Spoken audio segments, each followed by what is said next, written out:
ఓం శ్రీ సాయిరామ్. 1970 సంవత్సరం నవంబర్ నెల సనాతన సారథిలో శ్రీ పులుకుర్త సుబ్రహ్మణ్యం గారి వ్యాసము మనస్సు. దాని గురించి తెలుసుకుందాం. సాయిరామ్. శ్రీకృష్ణ భగవానుడు తన విభూతుల గురించి తెలుపుతూ మనస్సు తానే అని చెప్పి ఉన్నారు. క్షేత్రము జీవుని పొలము, జీవుడు వ్యవసాయము చేయు రైతు, ఆ రైతు కింద పనిచేయు వాటిలో మనస్సు ముఖ్యముగా ఉండి ఇంద్రియములనడి ఎద్దుల సహాయముతో నాగలి దున్నుట, విత్తులు జల్లుట మొదలగు పనులను చేయను.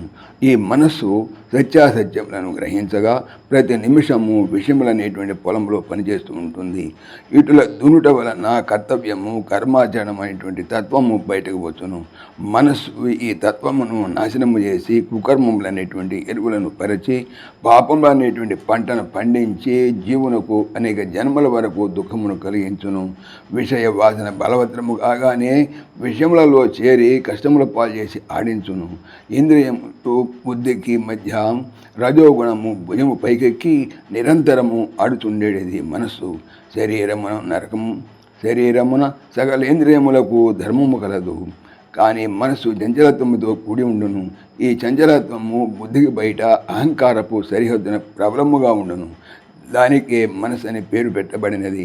మనసు కల్పనామూర్తి, మాయకు మూలము. నిరంతరము అహంకారమునకు ఉత్తేజము కలిగించును. ఆశలు, భయము, అజ్ఞానము, ద్వైతభావమును కలుగజేయను.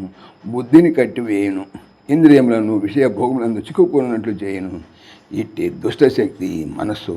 శ్రీ సత్యసాయి ప్రభు ఇంద్రియాధిపత్యము వహించవలనని, మనస్సును బుద్ధికి బానిస చేయవలనని, మనస్సును తుడిచిపెట్టిన కానీ అరిష్టములు తీరవని, మనస్సు అన్న కోరికలే అని, ఒక్క కోరిక 10 కోరికలను దారితీనని, గుడ్డ నుండి నూలు దారములను వేరు చేసిన సందమున కోరికలను తుడిచిపెట్టవలనని, మనం మనస్సును మార్చిన కానీ ఆంతరంగిక దృష్టి అలవడదని, ఆంతరంగిక దృష్టి అలవడన కానీ ఆత్మ ప్రకాశించదని సెలవిచ్చినారు.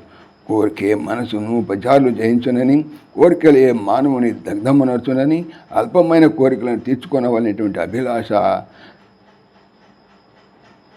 ఈ చెడుగుడుకు మూలమని, కోరిక రాత్రి సమయమందు ప్రవేశించు చోరుని వలె ఆవహించునని, సేవకుని వలె స్నేహితుని వలె నటించునని, తృప్తి కలిగిన నిత్యము పండుగేనని, ఆకర్షణలకు లొంగకుండా భద్రపడవలని హెచ్చరిక చేసి ఉన్నారు.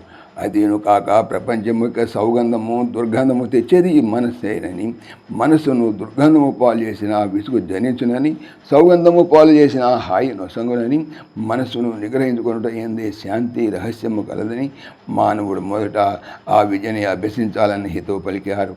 ఇంకను విపులపరచుచు మానవుని మోహితునిగాను మోహ విముక్తునిగాను చేసేది మనస్సేనని, నేను అనేటువంటి శాల్తీని తయారు చేసి వస్తు ప్రపంచంలోని పురికొల్పి వ్యామోహితునిగా చేయనేది మనస్సే అని, దాని శక్తిని బోధపరుచుకొని దానికెన్నడూ లొంగిపోరాదని, అట్లా చేసిన మోహము పావినని చెప్పి ఉన్నారు. మనస్సు ఎన్నడూ పిచ్చి కాదని, కన్నులు సంచరించవని, మనస్సు యొక్క దూతలుగానే కన్నులు సంచరించునని, మనస్సు వాడిని ప్రక్కకుండమని శాసించినవి ప్రక్క ఉండవలసిందేనని చెప్పి ఉన్నారు. కావున సత్యసాయుని బోధను సావహించి మనస్సును బుద్ధికి బానిసగా చేయుటకు ప్రయత్నిద్దాము. సాయిరామ్. సమస్తలోకాః సుఖినో భవంతు, సమస్తలోకాః సుఖినో భవంతు, సమస్తలోకాః సుఖినో భవంతు. ఓం శాంతి శాంతి శాంతి. జై బోలో భగవాన్ శ్రీ సత్య సాయి బాబాజీకి జై. సర్వం సాయిశ్వరార్పణమస్తు. ఆత్మీయులకు మనవి, ఈ ఛానల్తో పాటుగా లెరన్ భగవద్గీత, లైవ్ గీత అనేటువంటి భగవద్గీత ఛానల్ మరియు భక్తి పరిమళ టీకా భాగవతం అనే భాగవత మరో ఛానల్ను స్వామి నా చేత చేయిస్తున్నారు అని తెలుపుతున్నాను. వీటికి సంబంధించిన లింక్స్ డిస్క్రిప్షన్లో చూడవచ్చు. సాయిరామ్.